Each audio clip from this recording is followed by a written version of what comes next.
নমস্কার, আমি মতোষ। দেখবেন চুল না থাকলে কিন্তু আপনার ব্যক্তিত্ব প্রায় 50% অর্থাৎ 50% কমে যায়। এই কথাটা আমি আজকে কেন বললাম, আজকে যে মানুষটার সার্জারির কথা আপনাদেরকে জানাবো, তিনি প্রফেশনে একজন ডক্টর। আর ডক্টর প্রফেশনে থাকার পাশাপাশি তিনি হেয়ার ট্রান্সপ্লান্ট কেন করলেন, তার মুখ থেকে যখন এই কথাটা আমি শুনেছিলাম, আমার মনে হয়েছিল শুধু আমার নয়, শুধু আপনার নয়, শুধু আপনাদের না, যারা আজকের দিনে চুলের সমস্যায় ভুগছে তারা কিন্তু একটা সমস্যায় সব সময় ভুগতে থাকে, যে সার্জারি না করলে, মাথায় চুল না থাকলে আমার ব্যক্তিত্ব প্রায় 50% কমে যাচ্ছে। আমি কারোর সঙ্গে সেইভাবে কনভারসেশন করতে পারছি না, কারোর সামনে নিজেকে সুন্দর করে উপস্থাপন করতে পারছি না। আজকের এই ভিডিওটা তেমন একজন মানুষকে নিয়ে।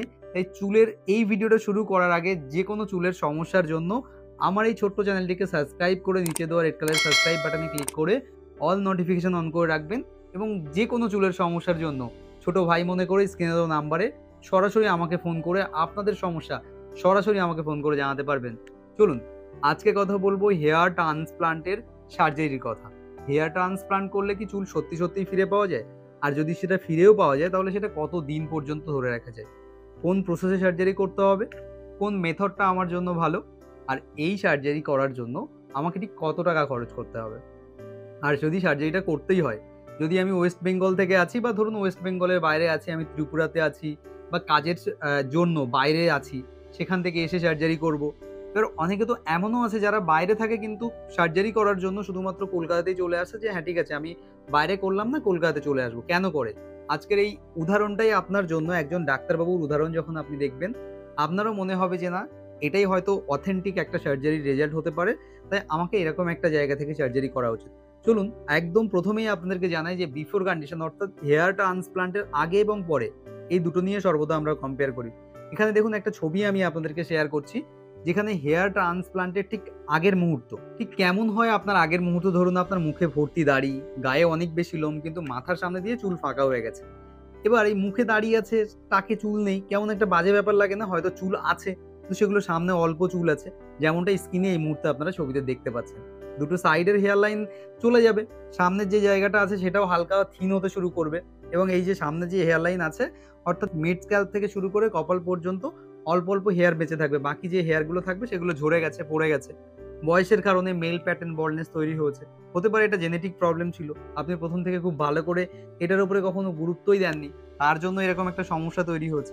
এবার এই ক্ষেত্রে এরকম এক প্রবলেম তৈরি হয়ে গেলে গ্রেড 3 ক্রস করে গেছে, যেমন আজকের যে ডাক্তারবাবুর কথা আমি বলছি, ওনার গ্রেড 3 বল্ডনেস।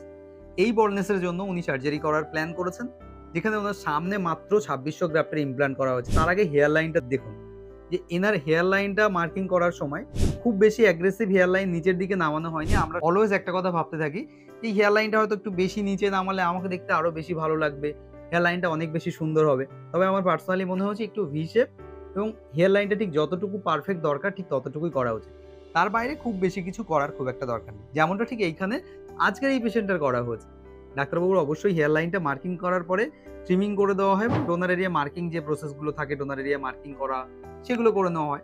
এবার এই ক্ষেত্রে একটা জিনিস আপনাদেরকে বলি, গ্রাফটের এক্সট্রাকশন, এই গ্রাফটের এক্সট্রাকশনের সময় ডাক্তারবাবুরা খুব ভালো করে ধ্যান দেয় যে আপনার ডোনার এরিয়া, অর্থাৎ যে জায়গা থেকে চুলগুলোকে তোলা হচ্ছে, আমরা পেছনে যে ডোনার এরিয়া বলি, যেখান থেকে দাতা চুলগুলোকে দেয় আমাদের পিছনের এরিয়া, এই জায়গা থেকে চুলগুলো ডাক্তারবাবু যখন তোলেন না, পাঞ্চিং মেশিন ইউজ করেন, তার মাথায় না কিছু নিডলস থাকে, এরকম ছোট ছোট নিডলস থাকে, যেটা রোটেট করতে থাকে, ঘুরতে থাকে। যখন ওই পাঞ্চিংটা করা হয় না, তখন ডাক্তারবাবুরা একটা জিনিস খেয়াল করেন, আপনার হাতে ধরুন এখানে অনেকগুলো হেয়ার আছে, যখন এইখান থেকে চুলগুলো তোলা হবে, একটা চুল রাখা হবে এবং একটা চুল তোলা হবে। এর মধ্যেই না কখনো দেখবেন দুটো হেয়ার আছে, কখনো তিনটে হেয়ার আছে, কখনো চারটে হেয়ার আছে, কখনো একটা হেয়ার আছে, এইগুলো তোলা হয়ে যায়।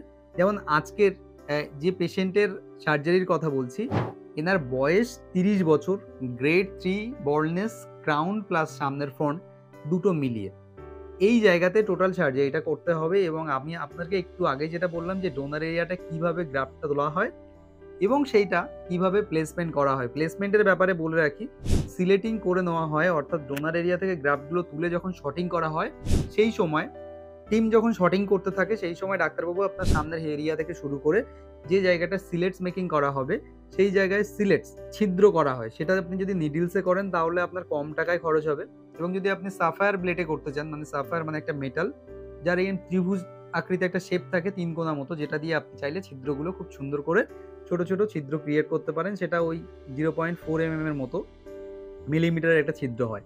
সেটা দেওয়ার পরে ওই ছিদ্রগুলো আপনার কতটা করা হবে? ধরুন আজকের যে পেশেন্টের সার্জারি করা হয়েছে ডাক্তারবাবুর 2600 গ্রাফট সামনের হেয়ার লাইনটা এবং যে দুটো সাইড মেল প্যাটার্ন বল্ডনেস ক্রিয়েট হয়েছে সেই দুটো সাইডে বসিয়ে দেওয়া হয়েছে।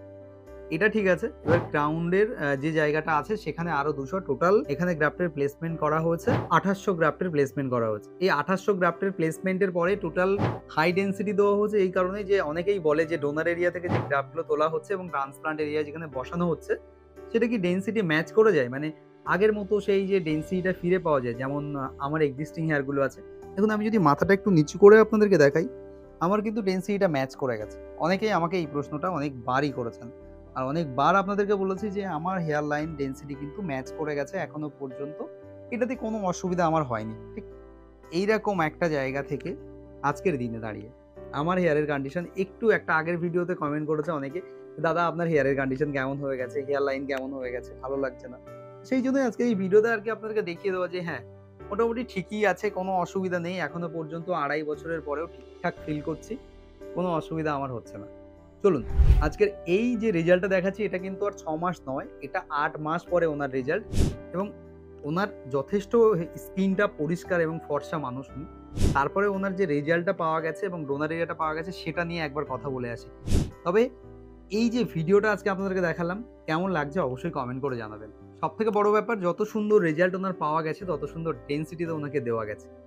এই ডেনসিটিটা দেওয়া গেছে এই কারণে কারণ উনি সাফায়ারে হেয়ার ট্রান্সপ্লান্ট করেছে। টোটাল 2800 গ্রাফটের ট্রান্সপ্লান্ট হয়েছে যার রেজাল্ট সামনে 2600 গ্রাফটের রেজাল্ট আপনারা এই মুহূর্তে স্ক্রিনে দেখতে পাচ্ছেন যে কত সুন্দর ডেনসিটি দিয়ে পুরোটাকে ফিল করা গেছে এবং হেয়ার লাইনটা কত সুন্দর ডিজাইন করা গেছে। কারণ সামনে সিঙ্গেল ফলিকুলার গ্রাফট দিয়ে পুরোটাকে পূরণ করা হয়েছে এবং পেছন দিকটা ডোনার এরিয়াটাও সুন্দরভাবে একটা থেকে একটা তোলা হয়েছে বলে এত হাই ভলিউম ডোনার এরিয়া ওনার এখনো পর্যন্ত বেঁচে আছে। চাইলে যদি উনি প্রয়োজনে যদি মনে করেন যে এখান থেকে আরো 20 বছর পরে ওনার আর একটা সার্জারির প্রয়োজন আছে তখনও কিন্তু এরকম একটা ডোনার এরিয়া থেকে সার্জারি করতে পারবে। কিন্তু আপনি যদি ভুল করে অন্য কোনো একটা জায়গা থেকে করে নিয়েছেন যেখানে আপনার ডোনার এরিয়াটাকে পুরো নষ্ট করে দিয়েছে তারপরে কিন্তু চাইলে আপনি আর দ্বিতীয়বারের জন্য সার্জারি করতে পারবেন না। তাই জন্য ডোনার এরিয়াটাকে বাঁচিয়ে রাখা আপনার জন্য খুব গুরুত্বপূর্ণ। তাই যেখান থেকে সার্জারি করছেন এটা জেনে নেবেন যে আপনার ডোনার এরিয়ার জন্য কতটা খেয়াল ওনারা রাখছেন। যদি এটা ভুল করেন তাহলে কিন্তু অনেক বড় অসুবিধায় পড়বেন। আর চুলের সার্জারি নিয়ে বিভিন্ন ধরনের কমেন্ট যদি করতে চান এই ভিডিওতে করতে পারেন। আমি প্রত্যেকটা কমেন্টের উত্তর একটা একটা করে ভিডিওর মাধ্যমে আপনাদেরকে দিতে থাকবো।